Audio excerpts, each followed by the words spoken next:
বাংলাদেশের জার্সি এখনও গায়ে না জড়িয়েও দেশের ক্রীড়াঙ্গনে ইতোমধ্যেই তারকার তকমা পেয়েছেন হামজা চৌধুরী।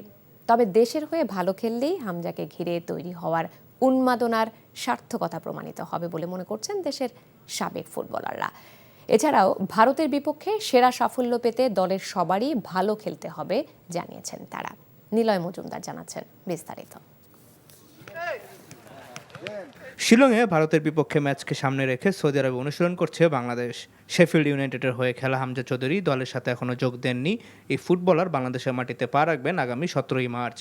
হামজার অন্তর্ভুক্তিতে লাল সবুজদের শক্তি বাড়লেও ভারতের বিপক্ষে জয় পেতে শুধু হামজাই যথেষ্ট নয় বলে মতামত সাবেক ফুটবলার জাহিদ হাসান এমিলির।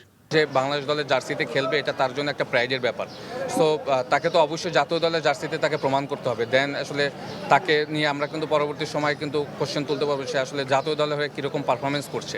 পারফরমেন্সের আগে আসলে তাকে আপনি যে উচ্চতায় নিয়ে যাবেন সেটা আসলে বেশি বাড়াবাড়ি হবে। বাট ক্লাব ফুটবলে যদি বলেন আমার কাছে মনে হয় হামজা এই মুহূর্তে অবশ্যই বিশ্বের সব থেকে যে টপ লিগ 1 নম্বর লিগ সেই ইংলিশ প্রিমিয়ার লিগের প্লেয়ার। তো সেইখান থেকে হামজার অবশ্যই বড় একটা প্রভাব আমাদের দেশের ফুটবলে রয়েছে।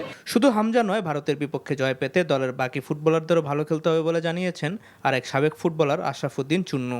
হামজার পাশাপাশি আমাদের দেশে যে সমস্ত খেলোয়াড় আছে তারা কিন্তু বেশ ভালো মানের খেলোয়াড়। ফামিদুল আসছে, তো সেই ক্ষেত্রে একটা দলের মধ্যে যদি একটা স্টার প্লেয়ার সংযোজন হয় তখন কিন্তু দলের মধ্যে একটা উত্তেজনার সৃষ্টি করে এবং খেলোয়াড়দের মধ্যে প্রভাব পড়ে। এটা সেই প্রভাবটা পড়বে বিধায় আমি বিশ্বাস করি এই কথাটা। আগামী 25শে মার্চ এশিয়ান কাপ কোয়ালিফায়ারে মুখোমুখি হবে বাংলাদেশ ও ভারত। Niloy Majumdar, NTV news, Dhaka.